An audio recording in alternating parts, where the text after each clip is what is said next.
Assalamualaikum warahmatullahi wabarakatuh. Saya akan mempresentasikan bab 4 analisis potensi pendapatan pada mata kuliah Akuntansi Manajemen Keuangan Daerah. Saya Rifki Yupriza, NPM 23 12 12 60 10P.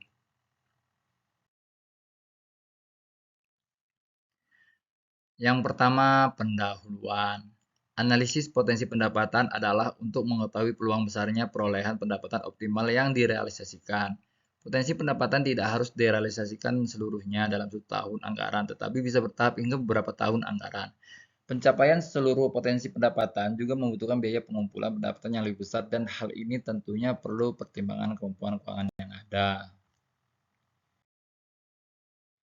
Di bab ini kita membahas dua subbab materi yaitu satu, mengenali potensi pendapatan, dua, perhitungan potensi pendapatan. Subbab materi yang pertama yaitu mengenali potensi pendapatan.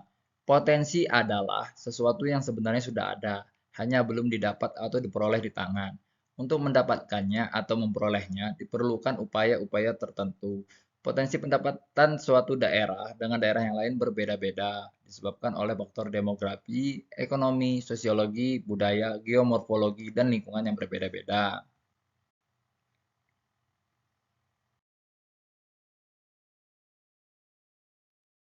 Jika dilihat dari kepemilikan potensi dan kemampuan mengelola potensi yang ada, suatu daerah dapat dikategorikan menjadi empat, yaitu satu, memiliki potensi dan kemampuan mengelola yang tinggi, dua, memiliki potensi yang tinggi tetapi kemampuan mengelolanya rendah, tiga, memiliki potensi yang rendah tetapi memiliki kemampuan mengelola tinggi, empat, memiliki potensi dan kemampuan mengelola yang rendah.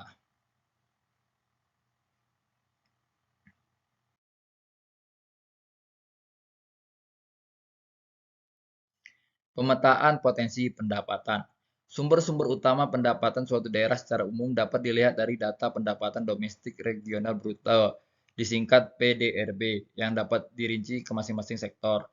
Nilai PDRB suatu daerah berupa satu, sektor pertanian, dua, sektor pertambangan dan penggalian, tiga, sektor industri pengolahan, empat, sektor listrik, gas, dan air bersih, lima, sektor konstruksi atau bangunan, 6. Sektor perdagangan, hotel dan restoran. 7. Sektor pengangkutan dan komunikasi.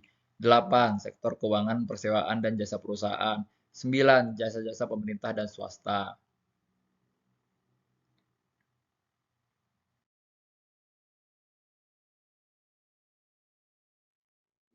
Analisis tipologi klasen.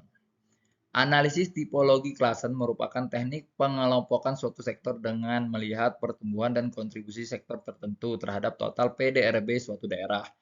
Suatu sektor dapat dikelompokkan menjadi 4 kategori antara lain. 1. Sektor unggulan atau prima. 2. Sektor potensial. 3. Sektor berkembang. 4. Sektor terbelakang.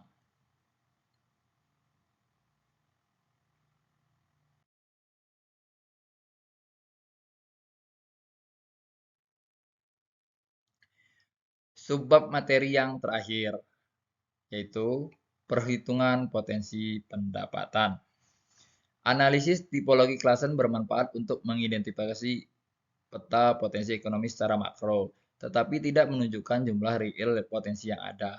Perhitungan potensi pendapatan pada dasarnya dapat dilakukan melalui dua pendekatan, yaitu satu, basis makro dilakukan melalui teknik estimasi dengan model regresi ekonometrik. Dua, basis mikro dilakukan dengan cara survei dan observasi terhadap objek dan subjek pajak. Sekian dari saya, lebih dan kurang saya mohon maaf, saya akhiri. Wabillahi taufik wal hidayah. Wassalamualaikum warahmatullahi wabarakatuh.